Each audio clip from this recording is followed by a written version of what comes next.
Tomato চস না তেঁতুল? Tomato চস। আচ্ছা তুমি নর্মালি কয়টা খেতে পারবা? এই মনে করেন না 10-12টা। আচ্ছা আমি তোমাকে যদি প্রতি প্যাকেটের জন্য 20 টাকা করে দিই, কয়টা খেতে পারবো? তাহলে আরো বেশি বেশি খাইতে পারবো। বেশি কয়টা? 20-25টা। সত্যি? হ্যাঁ চলো ধরো না, আজকে আমরা দেখবো কয়টা খাইতে পারে, ঠিক আছে? দেখি ওর কনফিডেন্স কত।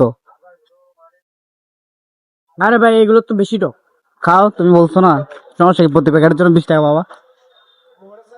পাইলে হবে ভাই, বেশি টক টক খাইলে তো আবার মাথা ঘুরাইবো। খাও খাও। কয়টা খেতে পারো? কয়টা খেতে পারো দেখি। 10-12টা থাকে, 10-12টা খাই না। খাও, আজকে আমরা দেখবো কয়টা খাই, ঠিক আছে? দিলে হবে খাবারটা। একটা খাইছে, ভালো করে খাইতে হবে। একটা খাইছে, তার ভিতরে আছে, হাতে দিও, ওর হাতে দিও। ঠিক আছে? খাও।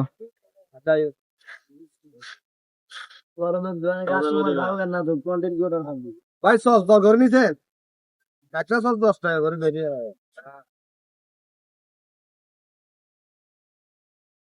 ভাই আর পারবো না, এটা বেশি টক। এই আর পারবা না, 20 টাকা করে পাবা, খাও। আরে ভাই না, এটা বেশি টক। কেন পারবা না বলো? 20 টাকা করে পারবা তো? বেশি টক, এটা জাল আরো টক বেশি। তুমি বলছো না পারবা। না ভাইয়া, আপনি 20 টাকা দেন তাইলে হবে। হ্যাঁ 20 টাকা দেন তাইলে হবে। আর কেন পারবা তো? দেখো। হবে না, জাল আচ্ছা ঠিক আছে, ও পারতেছে না, জাস্ট ঠিক আছে, ওরা ওর টাকা আমি দিচ্ছি, 2টা খাইছে, এই 2টা খাওয়ার জন্য ওর 20 টাকা 40 টাকা দিব, ঠিক আছে? ঠিক আছে, ধন্যবাদ।